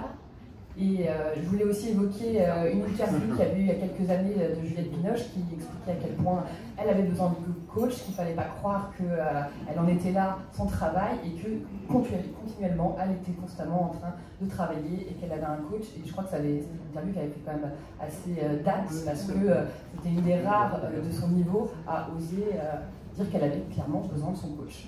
Emmanuel, en fait, tout le monde est d'accord sur cette question. Il y a quelqu'un derrière toi là-bas. Bonjour à tous, merci pour cette discussion. Alors moi, je vais un peu recadrer le contexte historique par rapport à la France et les anglo-saxons. Voilà. Je m'appelle Valérie Labro, je suis actrice, je suis coach sous-marin privé depuis 2003 et je suis passée à la réalisation. Et ma passion depuis l'âge de 18 ans, c'est le métier d'acteur. Ça fait 35 ans que je suis dans le métier, tout fait se fait en peu importe. Et c'est pour vous dire que je suis tripartite sur... voilà, j'ai expérimenté les 3 postes. Donc je voulais vous dire une chose très importante en France, c'est le contexte historique. C'est-à-dire que le coaching est un métier jeune et il y a un problème de lexique. Ce débat est formidable, merci à tous et toutes. Simplement, il y a une histoire de lexique. Comment ça se fait qu'on parle d'un régleur de cascade, par exemple, corporel? L'acteur est un instrument organique, psychique, émotionnel et physiologique. D'accord? Donc en fait, le coaching en France devrait être pris comme un réglage. Comment ça se fait qu'on a intégré le régleur de cascade, qu'il est payé, qu'il est défini? Je suis très d'accord avec toi, Alicia. En revanche, si je puis me permettre, le fait de parler de l'affectif, c'est-à-dire c'est un doudou, moi je ne suis pas d'accord en tant que coach privé. Même si je suis en sous-marin, ça n'est pas un doudou, c'est comme un accordeur de piano. C'est-à-dire un instrument, la corde là, elle ne fait pas bien le la, et hop, le la. Et le la, il sonne mieux. La direction d'acteur, c'est clair, ça doit être le réalisateur. Une fois de plus, le contexte historique, aussi en France, c'est que dans les années 80, au théâtre, comme au cinéma, il y a une espèce d'hégémonie de l'auteur-réalisateur qui vient de la nouvelle vague, et qui fait que le réalisateur était surpuissant. mais avec les formations techniques par rapport à l'outre-Atlantique, mais même les Russes, l'école de Varsovie, les réalisateurs, compris à la FEMIS à une époque, maintenant ça a changé, se formaient par la technique. Donc ils ne connaissaient rien à l'objet, et il faut le prendre dans sa noblesse, c'est-à-dire l'instrument de travail organique qu'est l'être humain, en fait. Hein. Effectivement, il n'y a pas d'acteur et d'éléments organiques être humain né. Un acteur a besoin de monter à cheval, il va prendre des cours pour monter à cheval. Moi, je crois que la définition, effectivement, de la place du coaching est à revoir parce que le métier est jeune en France et qu'il faut changer de lexique. Et qu'un des problèmes de toutes ces confusions ou de ces antagonismes vient aussi du rapport à l'ego qu'on a avec le débat français, franco-français, et qu'il suffit juste de penser qu'on est tous des professionnels, qu'on a des compétences, qu'on a des postes, qu'on fait le même bébé, qu'on fait le même film, y compris les producteurs qui ont besoin, pour ensuite être compétitifs sur le marché des sales internationales, de réduire leur coût de production. Donc de toute façon, le coach aujourd'hui est indispensable en France. Il faut arrêter l'omerta de la plante de non, c'est mon copain, non, j'ai pas payé, etc. C'est une vraie connerie. Il faut rester professionnel, c'est-à-dire les professionnels de la profession doivent avoir besoin de règleurs. Et c'est juste parce qu'on est à une époque historique en France où on est en train de finir de nettoyer tout ce bazar. Et la fameuse anecdote, et je vais finir, excusez-moi, je suis longue, la fameuse anecdote de Marilyn Monroe sur les Misfits avec Stella Adler qui a bousillé Marilyn et Marilyn en chie encore plus avec son réal, et son réal ne supportait pas. C'était un immense réalisateur et c'était un bon directeur d'acteur aussi. Donc arrêtons cette omerta et apprenons à être moderne. Merci. Par respect, c'était pas Stella Adler. James. Non, c'est plus fort que moi, Stella Adler, c'est. Tiens, très bon. Stella Adler rend tout le monde autonome. Non, c'était Strasberg. C'était la femme Strasberg qui était présente. Et bien différente. Stella Adler. Ça m'intéresse cette dame. Juste un truc, juste pour conforter qu'on ne fait pas peut-être une appréhension de French bashing, quoi qu'il en soit. Je ne dis pas que c'est ce que vous venez de dire, hein. C'est pas que je sais, mais c'est juste pour éviter. Parce qu'on parle beaucoup d'anglo-saxons, comme si on est tous les mêmes. Je peux vous rassurer, les Britanniques également sont un peu frileux à cette idée du coaching. C'est une démarche beaucoup plus chez nos amis américains, que je respecte et je suis plutôt de ces côtés-là, mais je connais pas mal dans mes homologues anglais et autres. Tiens, j'ai fait grande école il y a quinzaine d'années, j'ai pas besoin de coach, et ils sont souvent pris parce qu'ils ont fait grande école XY, et ils ont méprisé presque ceux qui ont fait appel au coach, même parfois pour les choses techniques, jusqu'à dire à quel point. J'espère que ça évolue, mais je n'ai pas l'impression que c'est le cas. Mais juste pour vous dire qu'en quoi tous les anglo-saxons sont pas Eden, quoi. Oui, mais ça, this is professional bashing. This is a... Je vais donner la parole. Pardon. C'est un autre débat. Je vais donner la parole à François-Pierre Pélina. Bonjour. Désolé, je vais peut-être retomber sur des notions qui ne sont pas du tout artistiques, mais je passe beaucoup de temps avec des producteurs, je passe beaucoup de temps avec des financiers. Et il y a un vrai problème, il y a des financements de plus en plus contraints, c'est de plus en plus difficile de monter des productions, on demande de couper dans tous les sens. Donc aujourd'hui, quelle est, dans la préparation d'un tournage, quel qu'il soit, la place et comment doit-on monétiser? Désolé d'employer des termes très précis, mais vous avez un métier, vous avez un artisanat, cet artisanat, forcément, il mérite un salaire. Où est-ce que ça va? Est-ce que ça veut dire que, par exemple, comme ce qui se passe chez certains comédiens anglo-saxons qui le prêtent eux, j'allais dire, à leur propre charge, histoire d'être beaucoup plus à l'aise derrière, qu'ils soient sur une production où il y a beaucoup de moyens et des productions où il n'y en a pas du tout et ils équilibrent entre les deux. Mais aujourd'hui, je pense que clairement, à tous les niveaux, il y a besoin de cet accompagnement, le temps et autres. Mais concrètement, aujourd'hui, quand on voit qu'une production française fait avec un diffuseur public, il y a à peu près 58 à 60% du budget qui est fourni par le diffuseur public, il y a 40% à trouver en plus. Je ne suis pas en train de représenter tous les producteurs qui me soufflent à l'oreille, mais simplement je vois à quel point monter un projet et réunir un budget est de plus en plus compliqué. Donc oui, il y a un ensemble de spécificités à acquérir aujourd'hui, et où est-ce que vous voyez la place et comment, j'allais dire, je ne vais pas dire à qui refiler le bébé ou à qui refiler le demi, mais si on veut justement revoir ça dans une contextualisation intelligente, qu'est-ce que vous proposez?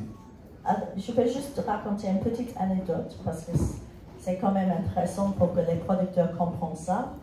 Moi, j'ai un comédien avec qui je travaille depuis 15 ans. Il fait un long métrage avec un réalisateur en 2006, ça se passe très bien. Il retourne faire un film avec lui en 2012 et il revient me voir. Entre-temps, on bosse beaucoup ensemble. Et il revient me voir et il dit « Putain, Lise, tu m'as trop préparé. Oh, j'étais tellement bien qu'on a fait tout en plan séquence et j'ai perdu une journée. »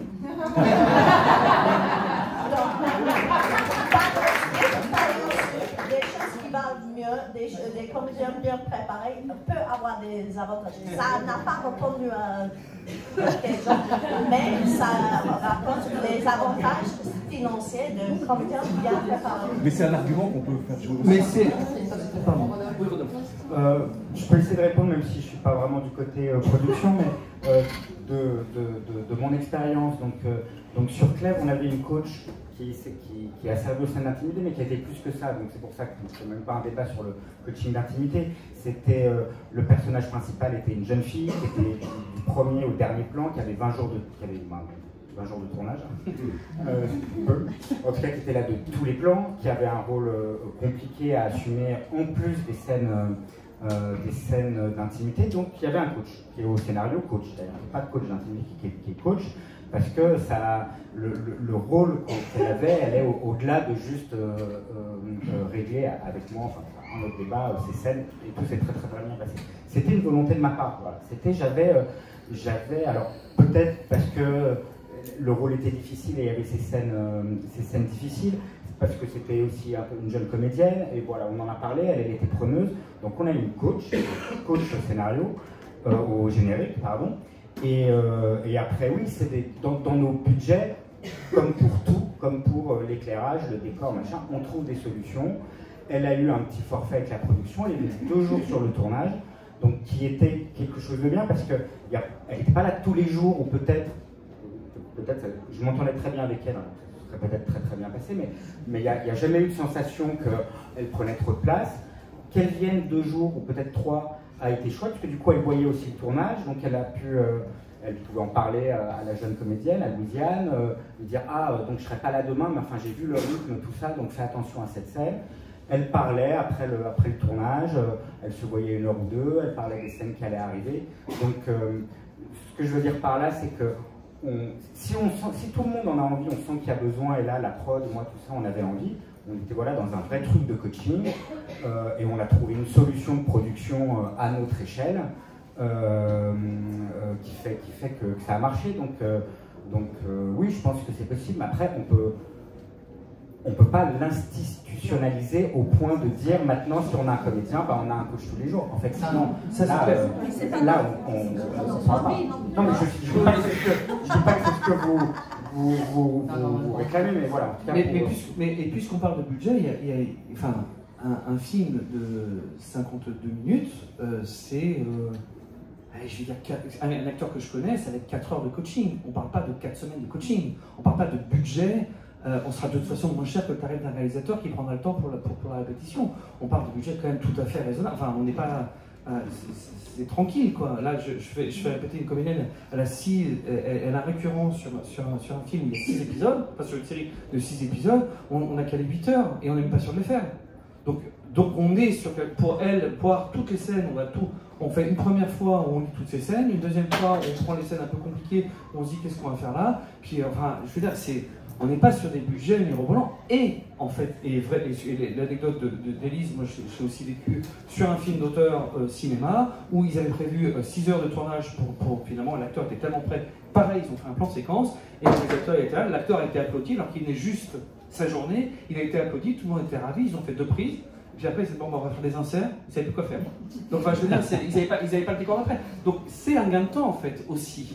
Donc, oui, on n'est pas très cher, et c'est un gain de temps. Donc, la question du budget du coach, à un moment donné, c'est une fausse question, en fait. C'est puisqu'on a un gain de temps et qu'on coûtera toujours moins cher que toute une équipe, qui attend que l'acteur arrive à l'émotion, enfin pas qui attend, mais qui travaille pour que l'acteur arrive à l'émotion.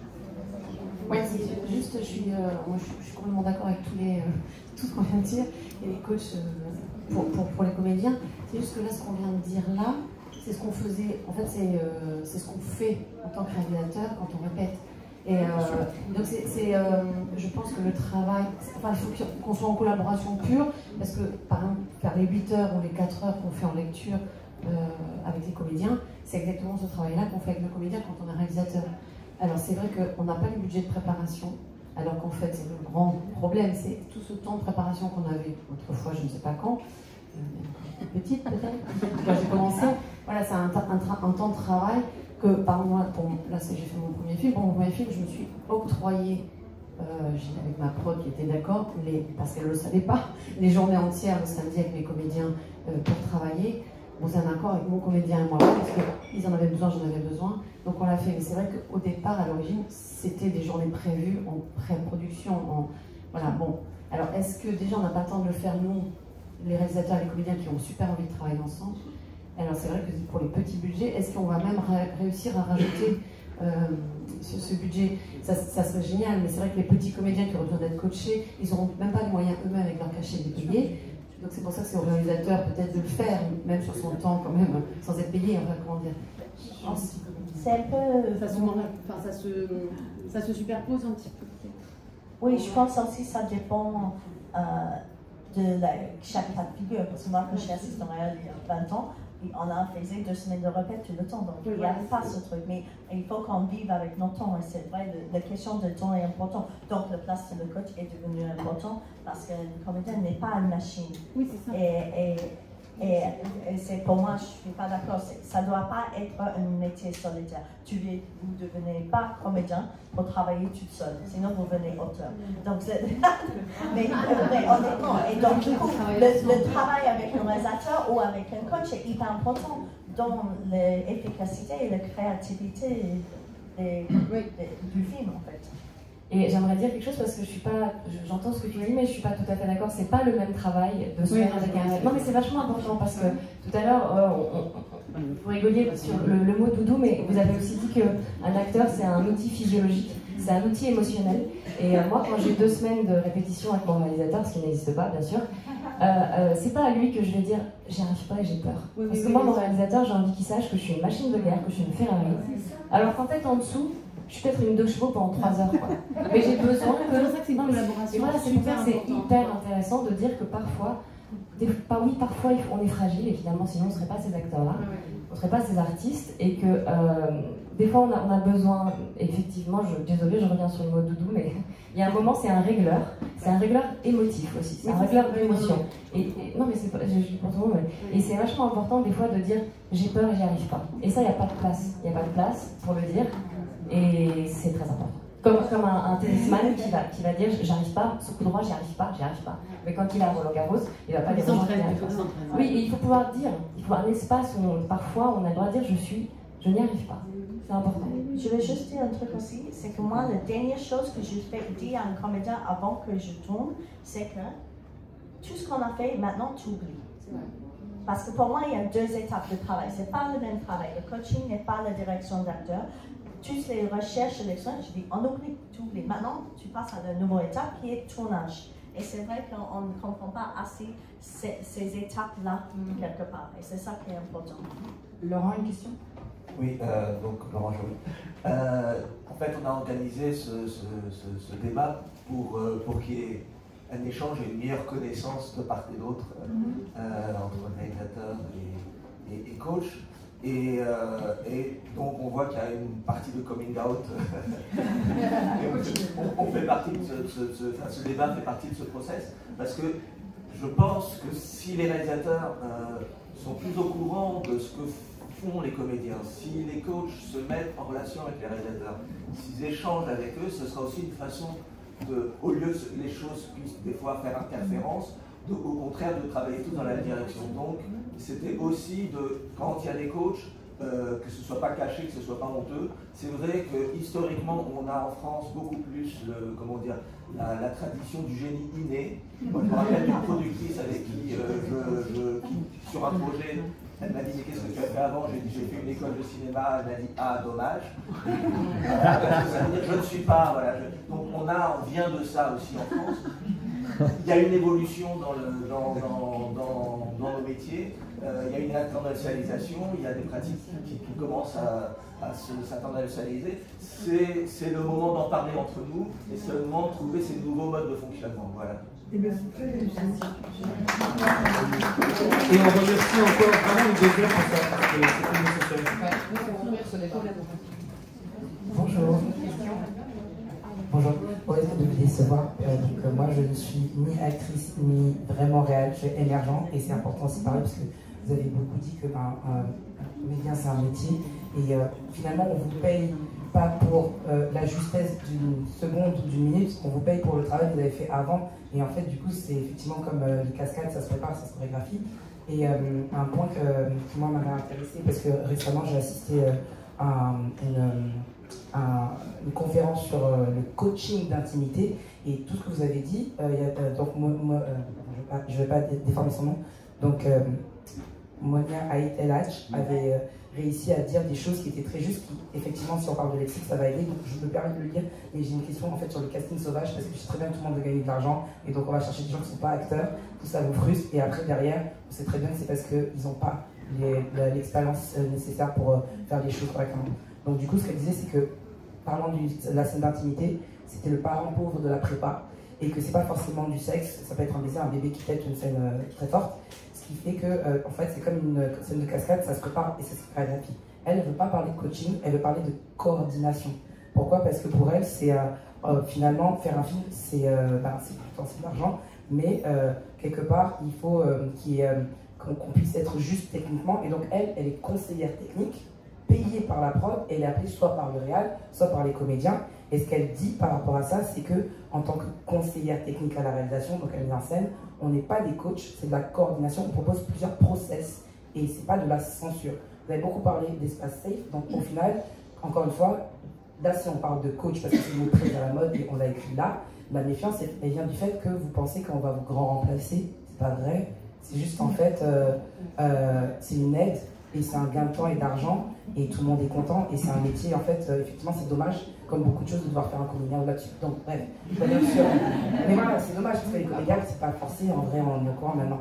Mais le vrai sujet, c'est pourquoi on en arrive à un point où il y a une pression sur l'argent, au point où on prend des solutions bancales, moins chères, mais au final, est-ce que ça fait des meilleurs films? On veut tous faire un film, non? Donc, par exemple, le casting sauvage, je dis pas que c'est pas bien, mais moi, personnellement, pourquoi j'ai dit que j'étais justement scénariste et autres, par exemple, je vais vous mettre dans un film, ils font l'amour passionnément, vous allez penser que c'est ça, et l'acteur ou l'actrice va se dire, mais merde, en fait, voilà. Et là, à ce moment-là, le coach, il est carrément juste et logique parce qu'il vient rassurer sur une vision qui n'est pas commune entre scénariste, réal, et après, je ne sais même pas, au montage ou les rushs, on vous aurait peur que ce ne soit pas ce que vous aviez dit. Donc c'est juste de la coordination, peut-être, non?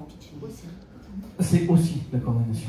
Mais là, et dans le coach d'intimité, il y a effectivement cette notion-là.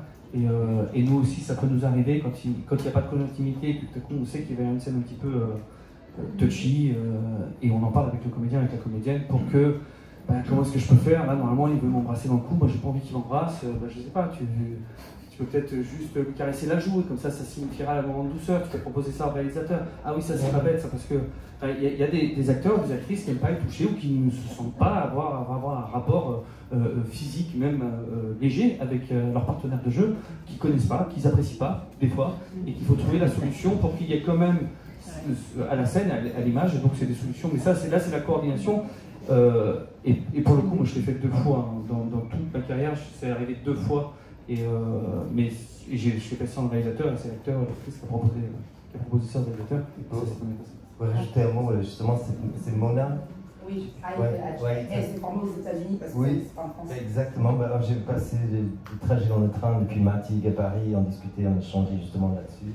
Parce que c'était la coordinatrice sur Certain Queen. Elle disait à l'époque, elle était la seule référente parce qu'elle se fait former à l'étranger, bien certifiée, parce qu'elle n'existait pas. Et donc, bien sûr, quand Netflix est arrivé, hop, boum, elle a bien trouvé sa place. Mais on est vraiment là sur des cas très précis. Les coachs d'intimité, c'est extrêmement important sur les plateaux, parce qu'on sait maintenant avec du recul qu'il y a eu quand même beaucoup de scènes tournées sans le consentement des parties en jeu. Je vais juste faire une petite chose pour iAct d'ailleurs.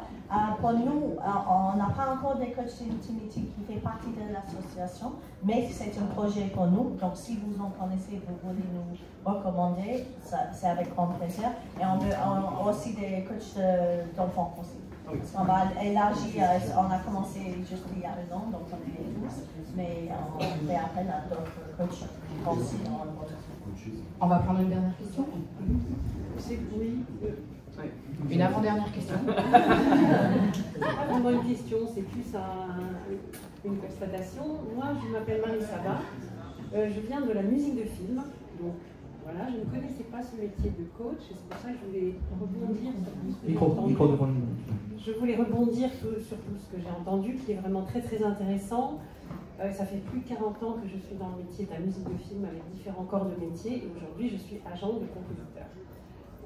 Les mots qui m'ont interpellée, c'est les mots réglage, coordination, le problème de production avec le coût financier. Donc je voulais juste faire un parallèle avec ce que moi j'ai vécu dans mon expérience dans la musique de film. Dans les années 2000, il y avait des producteurs, j'étais déjà agent, il y avait des producteurs qui pétaient un câble parce que le réalisateur et le compositeur travaillaient en symbiose. Ils étaient dans l'art totalement, ils ne s'occupaient pas de ce que ça coûtait de fabriquer une musique de film, donc ils pétaient des câbles et est arrivé ce métier qui s'appelle aujourd'hui superviseur musical. Donc ça ressemble un petit peu à ce que j'ai entendu. Alors le superviseur musical, au début, il a commencé à dire au producteur, mais moi je vais vous rassurer parce que si on m'appelle dès le début, je vais faire un budget, etc. Bon, le producteur était rassuré, il avait une enveloppe. Il se disait, bon, bah, ça va être respecté. Le réalisateur et le compositeur, au secours, mais qu'est-ce qu'on vient faire? On va me dire comment il faut composer une musique, comment moi, réalisateur, je vais devoir choisir un tel ou un tel parce qu'il est moins cher. Donc ça a été, je peux vous dire, 20 ans, parce qu'on est en 2023, donc c'est tout récent, 20 ans de travail entre les différents corps de métier, producteurs, réalisateurs et compositeurs, pour arriver à apaiser les choses et qu'aujourd'hui, tout le monde, enfin, dans tous les projets que je vois, où il y a un superviseur musical, il y avait hier une table ronde musique et cinéma, où il y avait tous les intervenants, tout le monde... Ouais, il n'y avait pas de réalisateur. Ça, c'est un problème. Ouais, dommage. Ouais. Mais de même qu'ici, il n'y a pas de compositeur. On n'a pas de compositeur ici, non? Donc, enfin, j'ai envie de dire que c'est un long travail d'ouverture d'esprit, d'écoute mutuelle entre ces différents corps de métier, parce qu'il faut, voilà, chacun a des besoins, il faut les entendre, et on peut arriver à combiner un budget avec une direction artistique d'un réalisateur qui choisit un compositeur et un compositeur qui ne se sent pas bridé dans son travail. Voilà. Donc dans 20 ans, on fera un point, c'est ça? Non, mais voilà. Non, mais des réunions régulières. Ce qui est plutôt agréable, c'est que tout le monde est quand même à peu près d'accord sur certains points. Donc j'espère qu'on va prendre enseignement de tous ceux qui ont mis 20 ans pour arriver à quelque chose et qu'on va y arriver très vite. Bravo. Est-ce qu'on peut appeler François Périna? François Pierre, pardon. Merci. Ce qui était intéressant quand on voyait vos parcours, c'est que vous avez chacun, comme on dit en bon français, un sacré background. Et donc, je veux dire, vous avez une légitimité pour faire aujourd'hui votre activité d'accompagnement. On parlait des coachs d'intimité. Vous baladez sur Internet, tout le monde est coach de n'importe quoi. Du coach pour faire réussir son RIC, sur un sujet aussi important que le coach d'intimité, qui touche quand même à des choses extrêmement intimes. Désolé pour est-ce qu'il y a, je vais poser une question très candide, une formation? Comment est-ce qu'on devient et comment on peut arriver dans un univers en disant je suis coach d'intimité, je ne connais pas de formation particulière pour ça? C'est pas encore en France, il y a un en Angleterre. Il y a, moi, les gens, parce que ça se parle beaucoup entre coach et aussi directeur de casting. Et je connais 2 directeurs de casting qui peuvent se former à ça, qui vont le faire en Angleterre. Je connais aussi un groupe de personnes qui sont en train de réfléchir à quelle formation qui peut être mise en place en France. Donc tout ça, c'est en discussion et en train de ça va apparaître. Et du coup, iAct aussi, notre mission, c'est justement les coachs qui viennent de iAct sont les gens confirmés.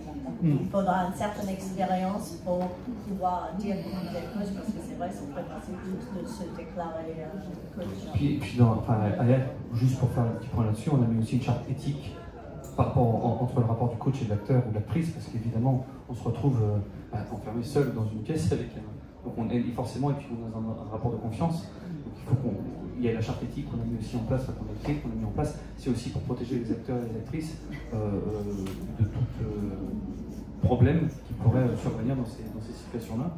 Et pour revenir, en plus, mis à part le coach d'intimité qui est très particulier, moi j'ai un background en tant que... j'ai fait des études d'assistant réalisateur, j'ai monté médias, etc., etc. Mais à un moment donné, je me suis retrouvé coach de fait parce que j'ai réalisé des courts-métrages, que les acteurs ont aimé ma direction d'acteur dans les courts-métrages, ils m'ont demandé de les faire travailler. La première fois, je pense, quand j'étais coaché, j'avais pas cette légitimité-là. C'est l'acteur qui choisit son coach. En vrai, j'ai presque envie de dire, si à un moment donné, il y a une personne qui arrive à bien parler de manière très sereine à un acteur et que l'acteur se dit, putain, mais ce que tu me dis, ça me fait comprendre tout ce que je veux, et que la personne, en l'occurrence, est boulangère, et ben, il devient coach de fait de cet acteur-là. Est-ce qu'il en fait son métier après? Est-ce qu'il décide après d'avoir... C'est une sensibilité, un coach, c'est une écoute. On est des éponges, nous. On est miroir et éponge. Donc à un moment donné, c'est une sensibilité, et donc qui peut avoir cette sensibilité? Un casting peut l'avoir, un réalisateur peut l'avoir. Je connais des réalisateurs qui aimeraient devenir coach. Donc je veux dire, si un jour Rodolphe se dit, bah, moi j'aimerais bien aussi faire du coaching, ou qu'une comédienne vienne te voir pour dire, bah, tiens, j'aimerais bien que tu me fasses travailler ce rôle parce que ça me fait très peur, il deviendrait de fait coach. Donc le métier de coach, c'est là où c'est très compliqué, c'est pour ça qu'on a créé iAct, c'est n'importe qui peut se revendiquer coach. Donc, entre avoir été coach d'une personne et décider après de se positionner comme ça sur un marché, il y a vraiment un pas qu'il faut franchir et qu'on a voulu nous un peu plus. Libérer les doudous. Libérer les doudous. On a produit un documentaire sur les coachs d'intimité. Ça s'appelle pas coach d'intimité, les coordinateurs. Donc, je fais ma pub. Merci Fabienne. Vous verrez sur France Télé Slash, parce que ça va accompagner la série Split. Merci. C'est lui qui a ma mémoire. J'ai vu le documentaire, il est vraiment bien. Un documentaire qui s'appelle Sex is Comedy, la révolution des coordinatrices d'intimité, réalisatrice Edith Chapin, coordinatrice Paloma Garcia Martins. Et il y a une formation pour ça. Et heureusement que tu es là, parce que je ne me souviens de rien. C'est en France Justement, c'est pour ça que, ayant vu le film, le documentaire a été présenté au festival des Champs-Élysées, c'est au mois de juillet, en accompagnement de Split, parce que France Télévisions va diffuser les deux en même temps, parce que justement, c'est une des premières séries, si ce n'est la première série en France, qui a bénéficié du savoir-faire, j'allais dire du know-how en mauvais français, justement de cette accompagnatrice par rapport à un sujet, et c'est le sujet de Split qui n'était pas très particulier parce que c'est vraiment une révolution de l'intime que les deux actrices et les deux comédiennes vivent dans la série. Et voilà, et c'est vrai que ce ne sont à ce jour que des exemples anglo-saxons. Mais je voudrais ajouter quelque chose parce que cette discussion-là, tout de suite, elle ajoute une confusion en fait sur quelque chose. C'est-à-dire qu'en fait, comme le disait mademoiselle, un régleur d'intimité, c'est un régleur. Il vient régler des choses. Donc en fait, comme il vient régler une cascade, il vient décider de certaines choses. La différence avec un coaching d'acteur, il ne vient pas régler ce que veut le réalisateur, parce que, à moins que vous soyez d'accord, et c'est pas du tout ça en fait, c'est pas de ça qu'il s'agit. C'est-à-dire que le coaching d'acteur, c'est venir préparer un acteur à être souple, ouvert et disponible à tout ce que le réalisateur, en tant qu'auteur et artiste, va lui demander. Donc c'est un petit peu différent. Et là où ça pourrait faire peur, justement, le rôle du coach, parce qu'il est un réalisateur légitimement, ouais, moi, à la place d'un réalisateur, j'aurais peur qu'un coach d'acteur vienne prendre ma place, évidemment, sur la direction d'acteur. Encore une fois, c'est un petit peu différent. Donc là où le régleur d'intimité vient régler des choses, le coach d'acteur vient nous ouvrir pour être le plus souple possible, comme un danseur à qui on va demander n'importe quoi. Donc c'est important de préciser ça. Mais ce qui est intéressant aussi, c'est par rapport à la typologie du projet. Il va y avoir un film qui s'appelle Est-ce comme Sylvain, le film de Monia Chokri qui était à Cannes, où l'histoire, c'est une passion charnelle entre deux comédiens, et la réalisatrice Monia Chokri, qui se trouve être aussi une comédienne, a demandé à ces deux comédiens s'ils voulaient avoir le soutien de coordinateurs d'activité. Il se trouve que les deux comédiens avaient travaillé longtemps sur un téléroman, se connaissaient bien, avaient énormément confiance en l'un et l'autre, et connaissaient Monia qui avait travaillé aussi avec eux. Ils ont dit non, ça viendrait peut-être amener un autre élément, et on a cette complicité entre nous trois qui n'est pas utile. Et donc là, on a été sur une autre version, donc c'est là où c'est intéressant, c'est que selon les envies du réalisateur, de la production, des comédiens, du projet, de la particularité, on fait ou pas avec. Il faut se parler en fait. Voilà, exactement. Et juste, je crois que c'est bientôt fini, mais en fait, ce que je trouve assez joyeux là-dedans, dans cette table ronde, c'est qu'on remet, et c'est assez rare, le travail de l'acteur et de l'actrice au centre, quand même, des films.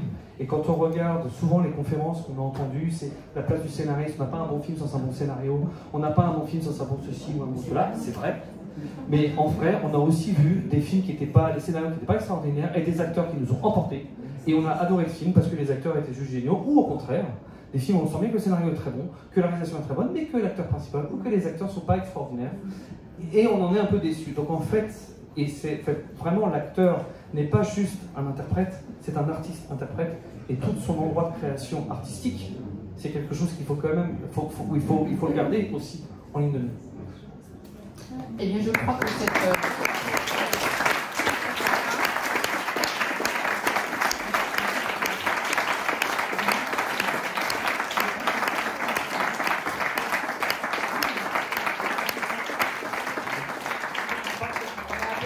d'accord sur le fait qu'effectivement un coach peut être très important et il peut rentrer dans le maillon pour permettre de faire des beaux films avec des bons acteurs, des bons scénarios, des bons réalisateurs et réalisatrices et des bons producteurs pour les financer et des bons producteurs pour les financer effectivement et trouver les solutions financières.